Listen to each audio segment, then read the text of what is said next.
Welcome to another episode of Adobe Illustrator. Adobe Illustrator নতুন একটা পর্বে আপনাকে স্বাগতম। এই পর্বে আমরা পাথফাইন্ডার এবং অ্যালাইন প্যালেটের ব্যবহার দেখাবো। তো এই প্যালেটগুলো যদি আপনি এখানে না পান, সেক্ষেত্রে আপনি উইন্ডো মেনু থেকে পাথফাইন্ডার একটা অপশন পাবেন। এটা শর্টকাট হচ্ছে shift plus control plus F9 press করলে আপনি এই পাথফাইন্ডার অপশনটা পেয়ে যাবেন। এর সাথে সাথে অনেক সময় আপনার পাথফাইন্ডারের সাথে অ্যালাইন প্যালেটও থাকে। আমরা চাইলে এখান থেকে অ্যালাইন প্যালেটে নিয়ে আসতে পারবো। এই যে এটা একসাথে থাকে, অনেক সময় পাশাপাশি থাকে। তো আমরা প্রথমে পাথফাইন্ডার প্যালেটের ব্যবহার দেখাবো। এখানে দুটো অপশন আমরা দেখতে পাবো, একটা হলো শেপ মোড, একটা হচ্ছে পাথফাইন্ডার।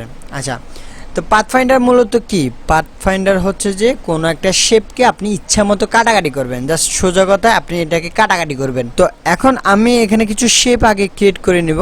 যেমন আমি এখানে একটা ইলিপস টুল নিব, শিফট প্রেস করে ধরলে এটা আপনি অ্যাকুরেট যেই শেপটা পাবেন।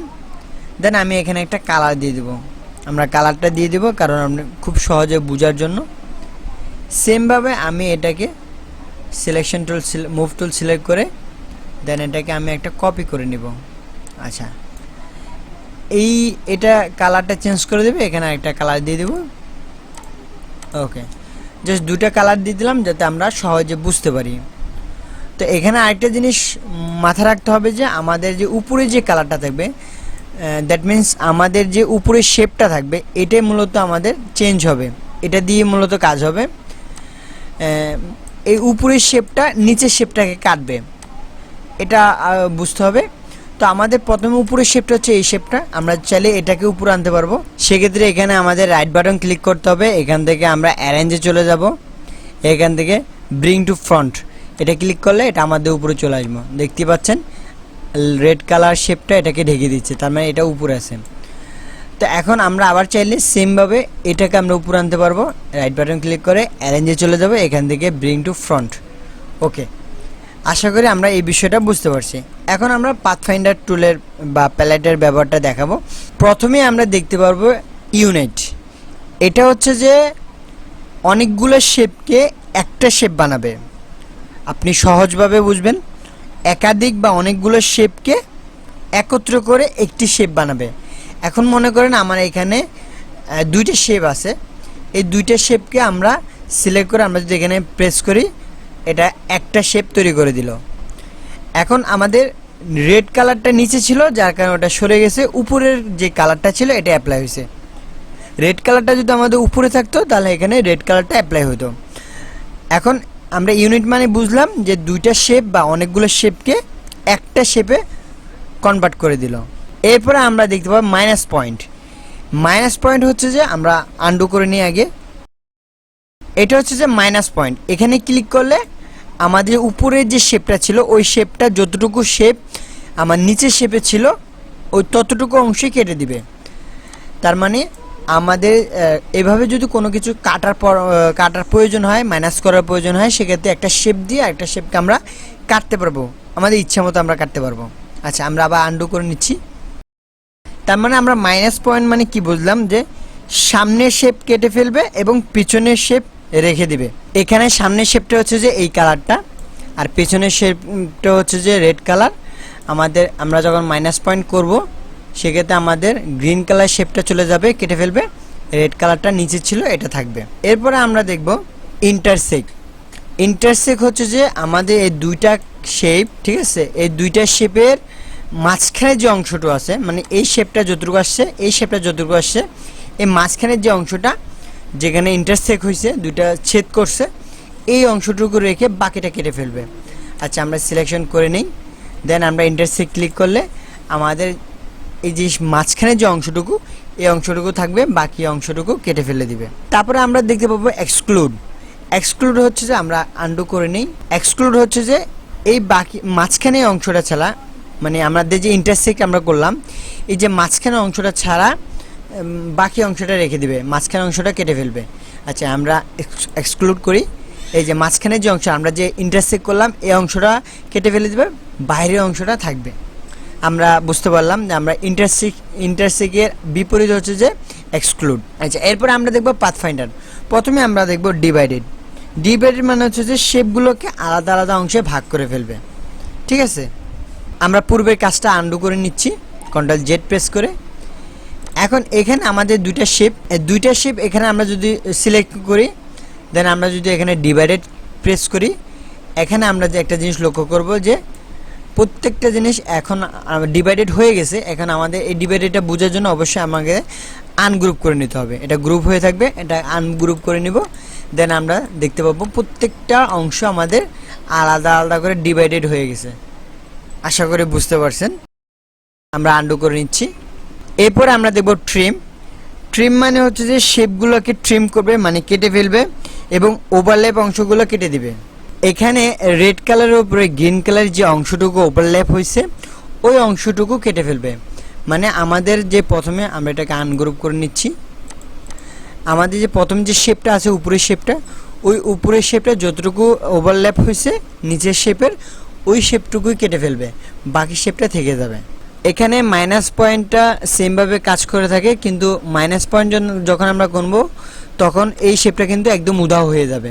কিন্তু যখন আমরা ট্রিম করতেছি সেক্ষেত্রে এই পয়েন্টটা উধাও হচ্ছে না, কিন্তু এই পয়েন্টটা যতটুকু ওভারল্যাপ হয়েছে ঠিক ততটুকুই এখান থেকে ট্রিম হচ্ছে বা কেটে ফেলতেছে।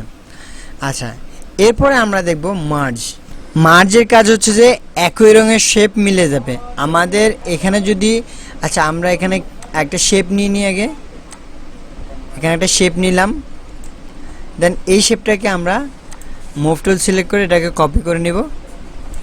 এখানে আমাদের দুইটা শেপ, ঠিক আছে। এখন এটাকে যদি আমি মার্জ করি সেক্ষেত্রে দেখবো এটা দুটা একটা কালার হয়ে গেছে, মানে একটা শেপে রূপান্তরিত হয়ে গেছে। কেন? দুটা কালারই সেম। তো মার্জ হচ্ছে যে কালারটা সেম ধরবে। এখন যদি ডিফারেন্ট কালার হতো, আমরা যদি এখানে এই কালারটা আমি যদি চেঞ্জ করে দিই, আচ্ছা আমরা আন্ডু করে নিই, আবার এটাকে আমরা কপি করে নিব, এটাকে আমরা আরেকটা কালার দিয়ে দেব। এখন যেহেতু এখানে দুইটা কালার, আমরা এটাকে যদি মার্জ করি সেক্ষেত্রে এটা ট্রিমের মতো কাজ করবে। আনগ্রুপ করে নিচ্ছি, এটা অনেকটা ট্রিমের মতো কাজ করবে। যখন এটা ডিফারেন্ট কালার হবে তখন এটা ট্রিমের মতো কাজ করবে, যদি একই কালার হয় সেক্ষেত্রে একটা শেপে পরিণত করে দিবে। এটা হচ্ছে মার্জের কাজ। আশা করি বুঝতে পারছি। আমরা আন্ডু করে নিচ্ছি। এরপরে দেখব ক্রপের কাজ হচ্ছে যে সামনের শেপ অনুযায়ী পিছনের শেপটা কেটে দিবে। এখানে যে শেপটা আছে এই শেপটা কেটে দিবে, এই যে শেপ যেটুকু ওভারল্যাপ হয়েছে, কিন্তু এর যে শেপটা এটা থেকে যাবে। আমরা সিলেকশন করে নেই, যেমন এখানে ক্রপ করলাম, পিছনে যে শেপটা ছিল এই শেপটা যতটুকু ওভারল্যাপ হয়েছে ওই অংশটুকু কেটে দিছে, কিন্তু উপরের শেপটা যে আকৃতি ওইটা থেকে গেছে। এখন আমরা চাইলে এখানে আমরা একটা কালার অ্যাপ্লাই করতে পারবো। চাইলে এখানে আমরা কালার অ্যাপ্লাই করতে পারবো। এই অংশটুকু যে অংশটুকু কাটছে এটাকে আমরা আনগ্রুপ করে নিই, দেন এই অংশটুকু আমরা কালার অ্যাপ্লাই করতে পারবো। আশা করি বুঝতে পারছেন যে পিছনে যে আমাদের শেপটা ছিল ওই শেপটা অনুযায়ী উপরের শেপটা কাটছে, কিন্তু উপরের শেপটা আমাদের একটা নির্দিষ্ট যে শেপ ছিল ওই শেপটা থেকে গেছে। আন্ডু করে নিচ্ছি। এরপরে আমরা এখানে দেখতে পাবো আউটলাইন কাজ হচ্ছে আমাদের যে ফিল কালার এটা চলে যাবে, সম্পূর্ণ আউটলাইনটা থাকবে।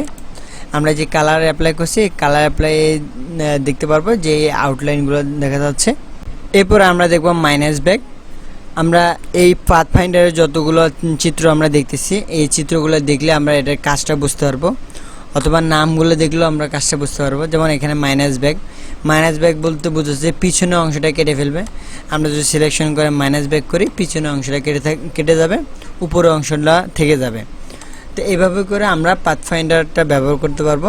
আমাদের অনেক কাজের ক্ষেত্রে পাথফাইন্ডার টুলটা প্যালেটটা ব্যবহার করার প্রয়োজন পড়বে। এরপর আমরা এখন অ্যালাইনের কাজটা দেখব। অ্যালাইনের কাজ হচ্ছে যে কোনো একটা অবজেক্টকে বা অনেকগুলো অবজেক্টকে সরলভাবে সাজাবে।